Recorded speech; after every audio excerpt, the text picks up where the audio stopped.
This is the Seller Process Podcast, where we talk about the best systems, processes, and SOPs for your Amazon business so that you can regain control of your time, build up your team, and scale your e-com empire. Hello, entrepreneurs. If you're looking to scale your business by getting help from freelancers and virtual assistants, but you don't have a structured hiring system, or you're not sure how to identify the right candidate that will be the best fit for your job position, then this episode is for you. Our guest today will share with us a proven method he used to find, vet, and hire over 100 VAs through an automated system that will take your hiring game to the next level. You've probably seen him in a previous episode of this podcast. I'm talking about my favorite automation expert, Barack Almog. He's the owner of sellerframe.com, which helps business owners automate their business using code and no-code tools and outsource business functions to teams of high performers. He's a blogger, a video content creator, a speaker, and the owner of several online communities dedicated to helping entrepreneurs build automatic and autonomous businesses. Hey, Barack, welcome back to the show. What an intro. I'm super happy now. Thanks, man. I'm really happy to be here. And yeah, it's the second time.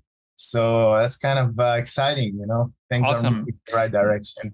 Yes, exactly. So guys, here we've got a very special episode today because we're going to have a big announcement at the end of the episode. So stick until the end because we're going to give you a framework, a really special method, strategy, which we are going to talk about today on how to basically identify the best candidate for your job position, and doing that easier, faster, and more accurately. So in here, Barack is the expert of this system because he created the system we're going to talk about today. And so Barack, you know that we recently posted on LinkedIn quite kind of popular poll on LinkedIn, right? Which where we were asking people, what is the main struggle you find in hiring VAs? And the majority of people answered that the main struggle was to identify the right candidate among the pool of candidates, right? So whenever they post a job ad, they receive lots of candidates, but then now who to choose, who's the right fit for your job position. So that's where I want you to give your answer. Why do people struggle so much to identify the right candidates for their business, and what they could do about that? Yeah, this is, thanks for the question. I mean, I kind of prepared for this interview and,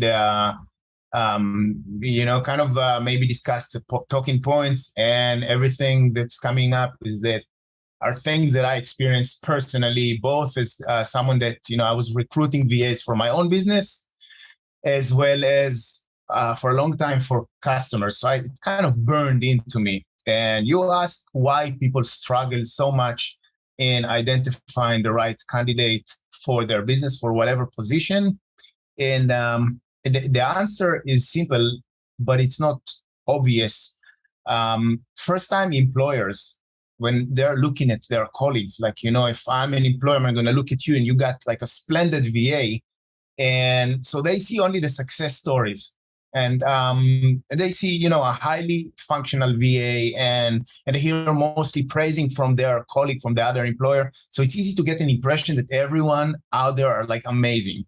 Right. And then this is a kind of a good example of survivor's bias. And then, you get a distorted sense of the real population of candidates. And then, when you post your first job ad, the majority of new employers I expect to go through, 5 or 10 CVs, maybe talk with 2 or 3 candidates, hire the one that they like the most, and reach the promised land like their colleagues.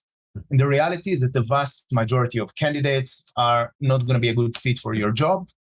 And, from the remaining one, many of them is going to be B players and C players, low performance, even, might drag your organization down.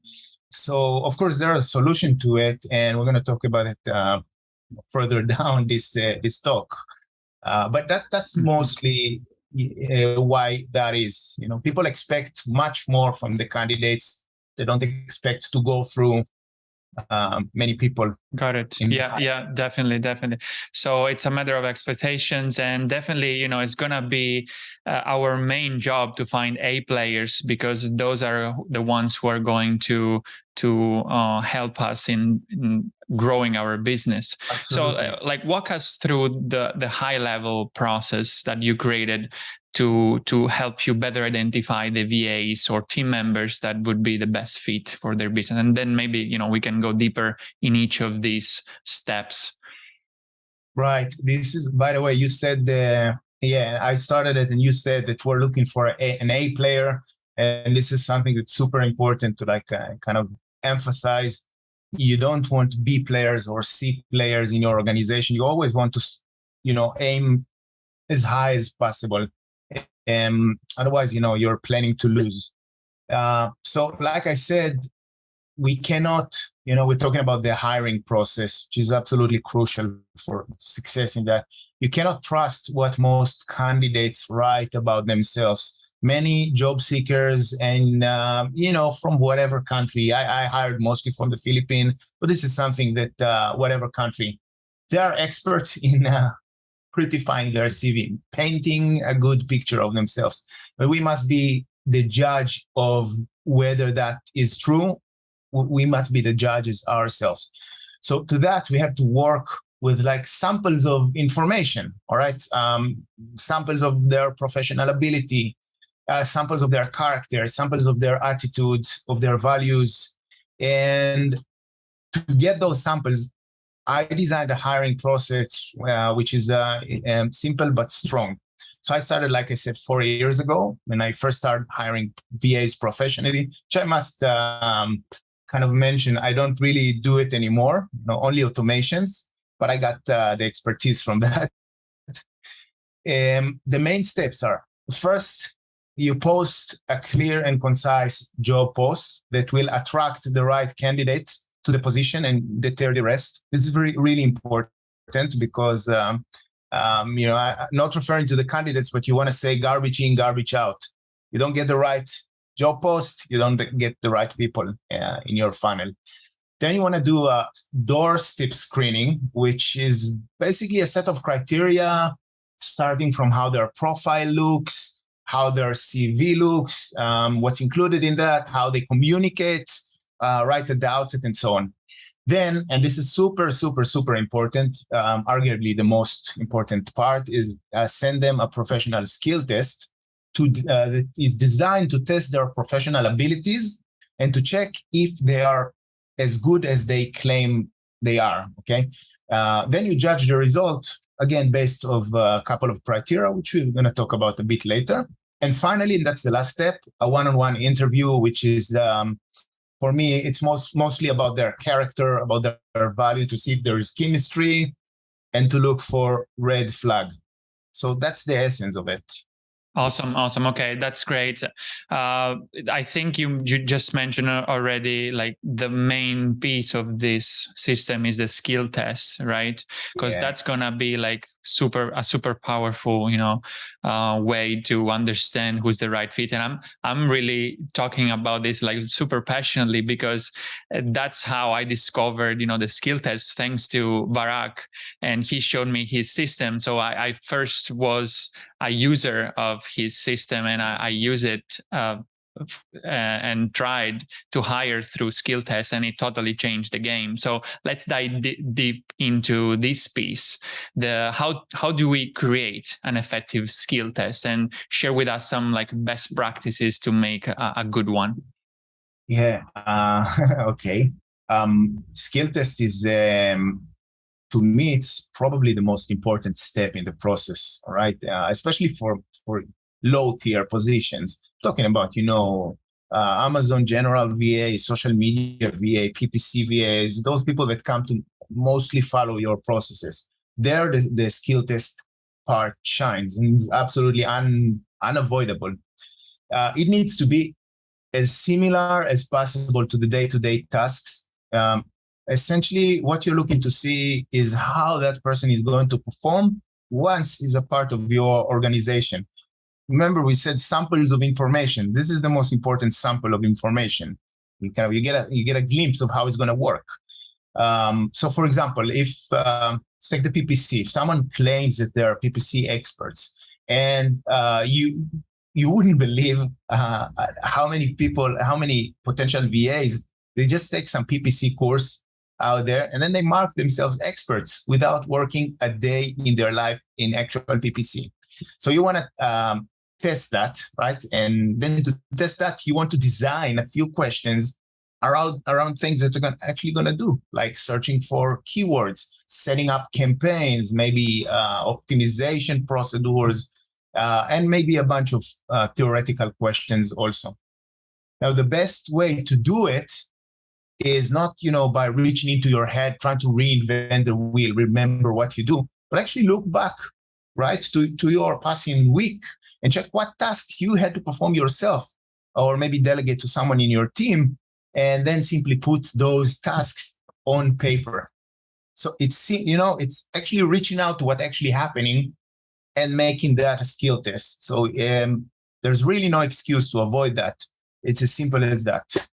Awesome. I think this is, I would like to stress it again, and also to clarify that, this is a simple document, basically just a PDF. You can basically put in the questions that, for example, just Barack mentioned, something related to the actual work that these people are going to perform. Okay, so to test them in practice, not just that they're telling you they're good. We want to really see it that they are good, right? So that's why we got the skill tests. But then obviously, it's a lot of work. Also going through and answering the skill tests, right? So maybe not all the VAs will be willing to actually go through this skill test. So that's my question for you. In your experience, how many people will go through the skill test, and what would be your suggestions to increase the likelihood to have more people responding to the skill test? And also, if we really want them to have more people answering to the skill test, because I think you have also something interesting to share about that. We may not want to have lots of people to respond to our skill test. That's an excellent question. So I'm going to rephrase that in a way. You're kind of asking, how do you make sure everyone answers the skill test? Because not everyone wants to cooperate with that. And when I first saw the talking points, I was happy about that, because it's an opportunity to maybe shed some light on a few misconceptions. So first, in my experience, even if all is done correctly, and there are a set of principles to creating a good skill test, all right, and you learn them, even if you've done everything perfectly, you're probably only going to get about 50% submissions of the skill test. So half of the people will disappear. They will never return it.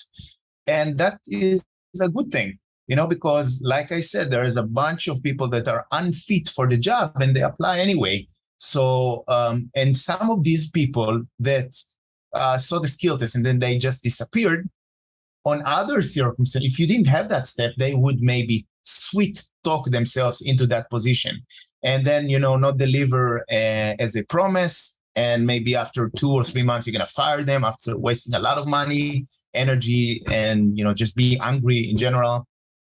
So you're absolutely happy to avoid these people. So that actually means that the skill test did its main job, to filter out people that are not good candidates. For the rest of the 50%, here are some tips, and this is not an exhaustive list. I got more, but the major ones. First, make sure it's around 2 or 3 questions. That's enough.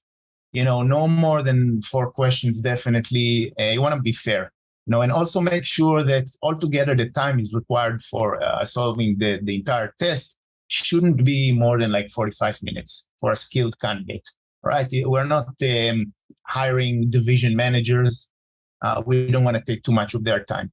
Second, you make sure that it's clear and clean and neat as possible. Make it look nice. No spelling or grammar mistakes. Maybe put your logo. We're going to give an example in there, right, Gianmarco? Absolutely. Okay, so you can look at ours. And anyway, you want to kind of send a message that this is a real company, okay? Because these people don't know you and they don't want to work for nothing. And maybe you disappear for them.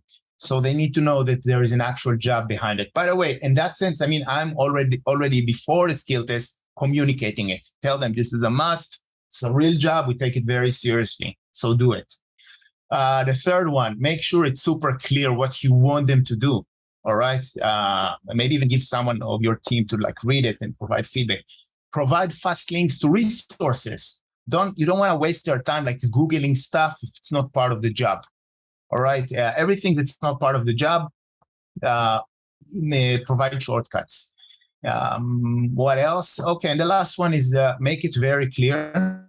And again, it's about decency and integrity. Make it very clear that you're not going to use their work for anything other than learning about their skill set. If you do, you will pay them. And if you'll allow me one line, the best results I saw when I created a skill test for Amazon social media VA. And we asked them to create a bunch of pictures in Canva for our brand to see what they can do.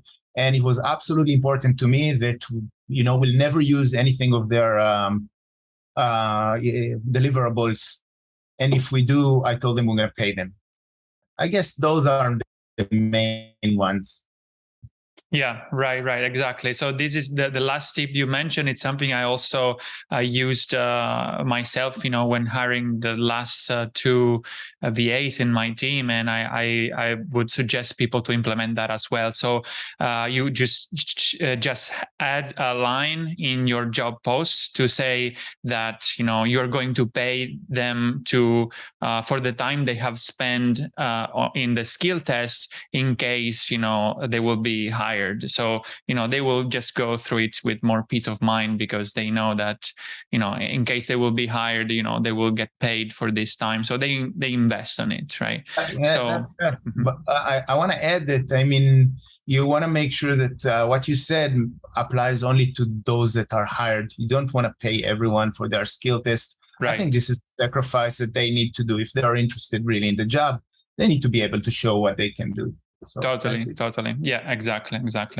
Okay. So then here we've got, the skill test, the candidate has gone through the few questions about the skill test. I like that you provided some example, like for example, when we want to hire a designer or a social media VA, one of the example tasks might be create a bunch of graphics on Canva, right? Because that's what they're going to do.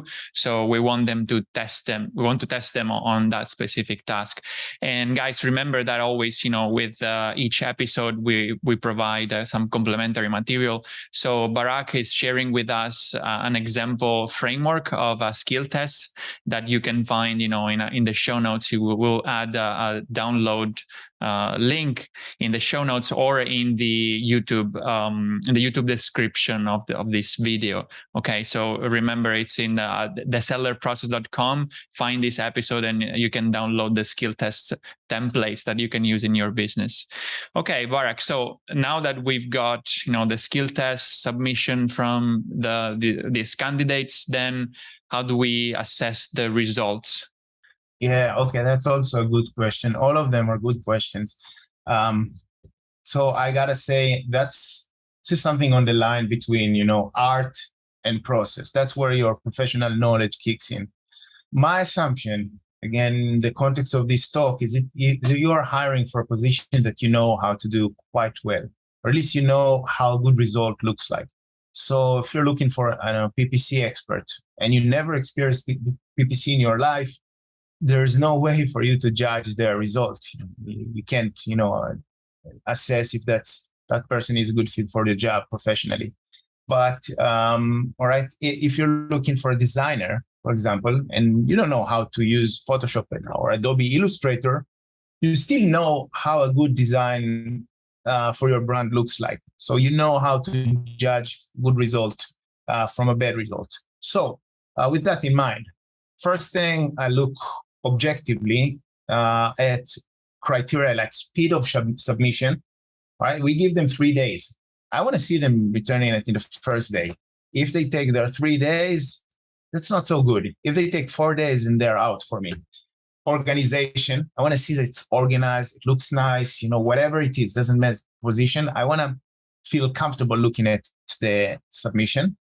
And ability to follow instructions. If they make lots of small mistakes, then that's what they're bringing for the job. So these are 3 objective criteria.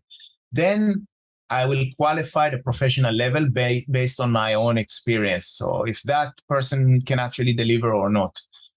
Now, you might not have enough experience in the first submission. Let's say that you hire a social media VA and that guy created a bunch of Instagram photos in Canva and you're not so sure. That's okay. After 5 to 10 submissions, you will start to get a sense what's possible.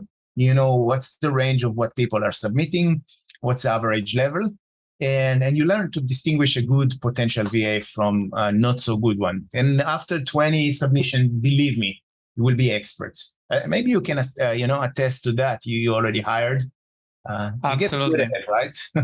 Well, absolutely. As you said, it's an art at some point. So then, the more you experience, the more you understand the patterns, and then, you will be smartening your decisions afterwards. But definitely, I cannot stress this enough, guys. Adding this step, the skill test to your hiring process is gonna help you tremendously in finding and understanding who's the right candidate for your job ad, because it's going to give you, like everything that Barack just mentioned, is going to give you so much more clarity on the candidates compared to just looking at a CV or just doing an interview. A skill test, it will really tell you how that person can perform that task, as you said, the speed of submission or the organization. This is even the way things are placed in the answer sheet in the document that they provide you. It's going to tell you so much, because some people, I in my experience, I found they cram everything in one page with no formatting, no everything. So it was very, very difficult to read and go through that. And on the other hand, I saw other people organizing the answers on multiple spreadsheets, very nicely done. So that is telling me that this person have care for details. This person, it's very well organized. So these little details, you're going to have so many points to decide on whether that person is a good fit or not. So definitely, guys, go for a skill test whenever you're going to hire your next VA.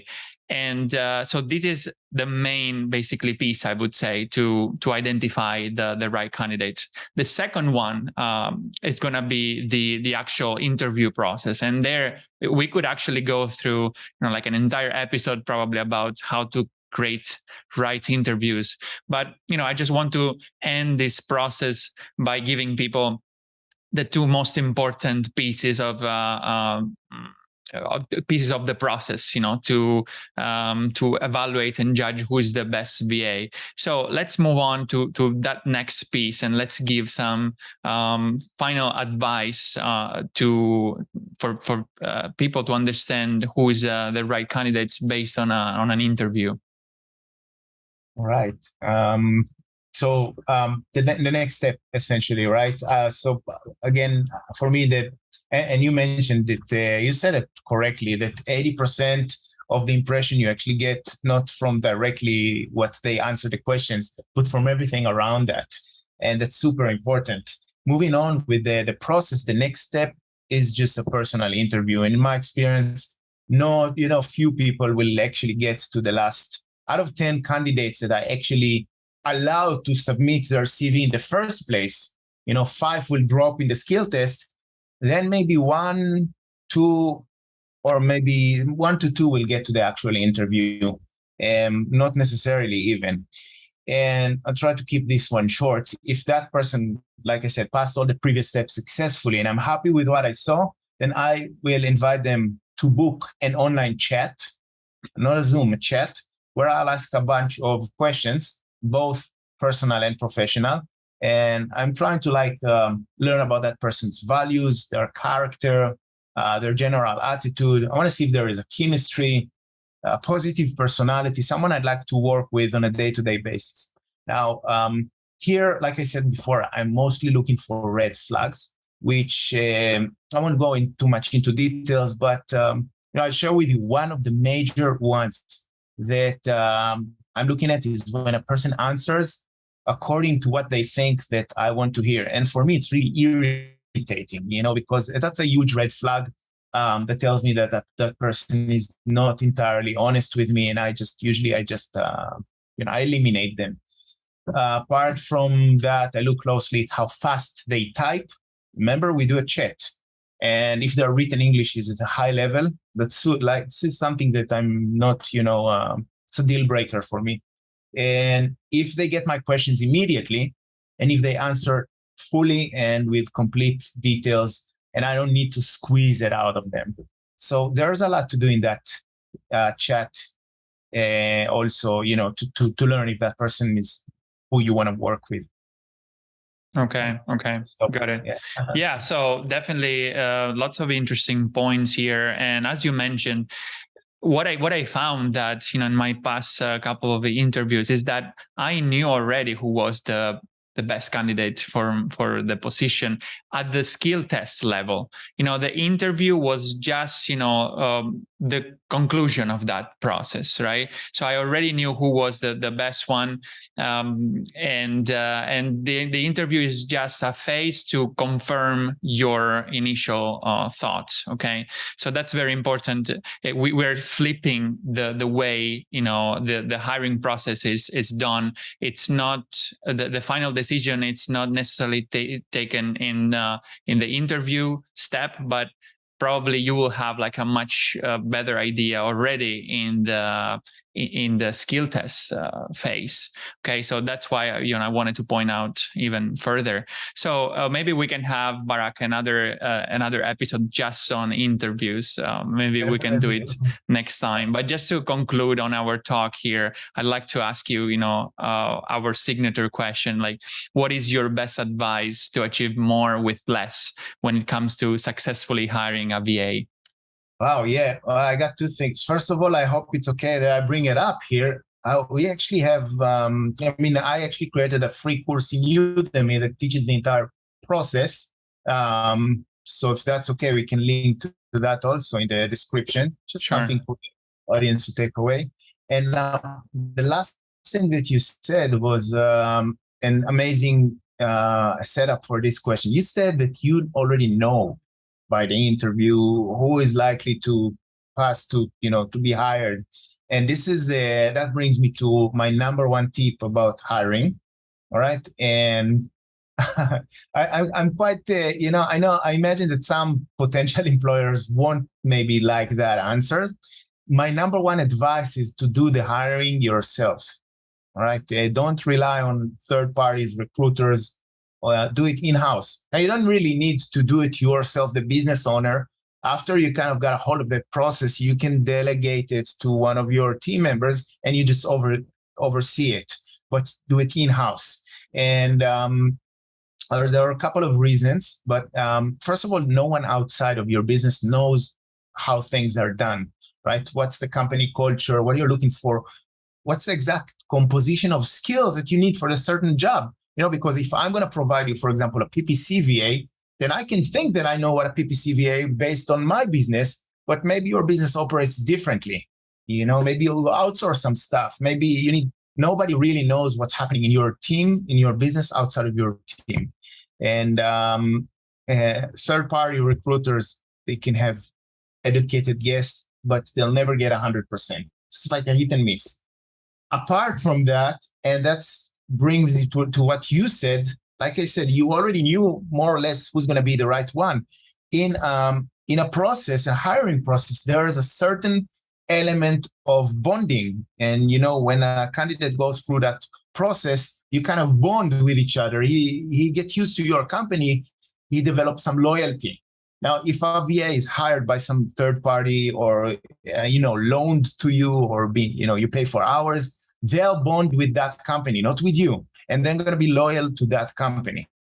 And your business will be the byproduct.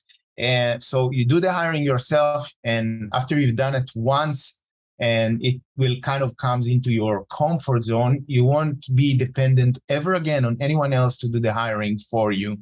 And my last sentence is that this doesn't really need to be a tedious process. We mentioned that, we connected me and Gianmarco through an automated system that took 95% of the tasks involved. And then it gets, really manageable. You can just focus on getting the person you want and not wasting a lot of time on a bunch of stuff that doesn't bring you there. Yeah, exactly. Okay. Exactly. So actually, this is you're passing me the ball for the big announcement that I wanted to everybody here who is listening to the podcast to give is that just to give a quick story. I mentioned before that I was I'm scaling my business. We're growing to now over 6 figures a month, and I was looking for VAs and people to help me out, and I tried a bunch of methods which I called, the old manual methods, and it never worked out for me because, I just didn't have any structured way to hire, and I didn't have a process to hire VAs effectively. So I basically went into having the same problem as most people have, struggling with identifying the right person among the pool of candidates. And then I met Barack, who introduced me to this, to his system, which basically automates through a tool, automates the most of the tasks during the hiring process, making it much more simple to get all the data from the pool of candidates, analyzing them, vet them, send them skill tests, and everything that from the job post to the onboarding of this person. It's basically done automatically through software. So what we've done, because I love this process, this system so much that as a user myself, because I've hired the last couple of people in my team through this system. So I loved it so much that we became friends, and we said, why not to join forces together and offer it to as many people as possible to enjoy this, to benefit of this system. So here we go. Basically, we're working together, me and Barack, since a couple of months to put this system together for everybody. So you guys basically will be able to actually use this system that Barack and I are now offering. You will find it in through the link, the sellerprocess.com/hiring system. You will find everything, including a case study that shows how I actually hired my last social media manager. So you will find all the information there, and you will also be able to get, as a listener of this podcast, we're sharing with you a $50 off coupon. The coupon code is TSP50.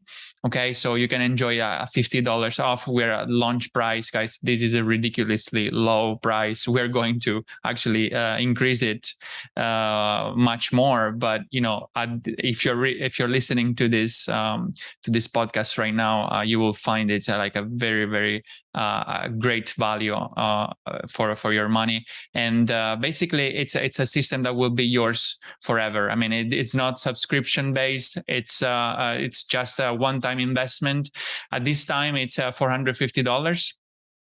and we'll actually increase the price, but at this point in time, this is the current price, and you guys will can enjoy this for like just a one-time fee. I just wanted to give you guys this big announcement because it's like actually the very first partnership of the seller process with other people, especially in this time. It's a guest. Barack was a guest the very first time in this podcast, and then we came up to be a friend and delivering this offer to you guys. So take advantage of these guys. Barack, is there anything that you would like to add or mention? Oh, you said it all. I mean, I'm really happy to see where this thing is growing.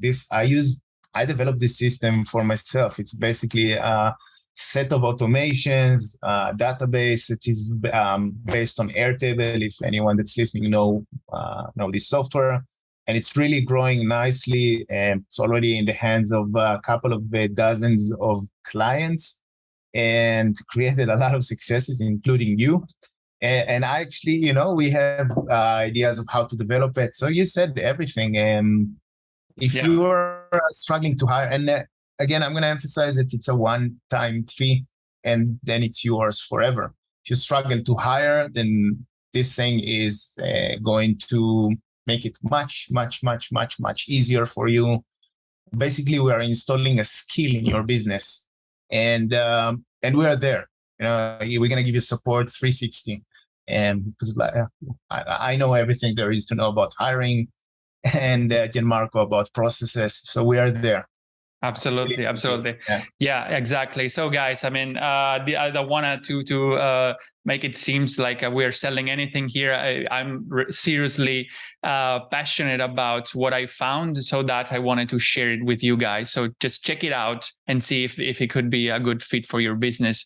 It has changed dramatically the way we are hiring in my own brand on Amazon. So that's why, I just wanted to partner up with Barack and give it to as many people as possible. Okay. So guys, check out thesellerprocess.com/hiring system. And if you're interested, you can also ask more information. You can email us, contact us. There is a WhatsApp, also contact email. You can find everything in there. And potentially, if you're interested, take advantage of a discount of $50 with our code. All right. So thank you, Barack, again for being a guest here and sharing your knowledge. I think we'll see each other again in another episode. Yeah, I got a lot more to give. Thanks you for having me. It's a great fun, like always. Thank you. Thank you. Have you guys a productive week.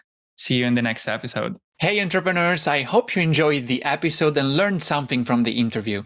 If you're serious about creating systems for your business, automating processes and building up your team so that you can transfer the tedious daily tasks in order to focus on more high-level strategic tasks and work on your business and not in your business, I've created a guide for Amazon sellers named Capturing Systems and Creating SOPs.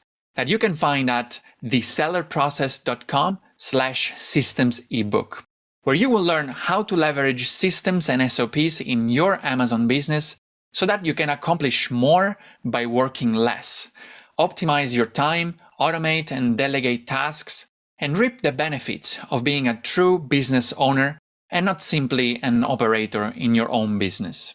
Go download the ebook at thesellerprocess.com/systems ebook and start implementing all the tips and insights that I share with you. And leave us a review or a comment to let us know how the content we are sharing here is making an impact in your business. And have a productive week.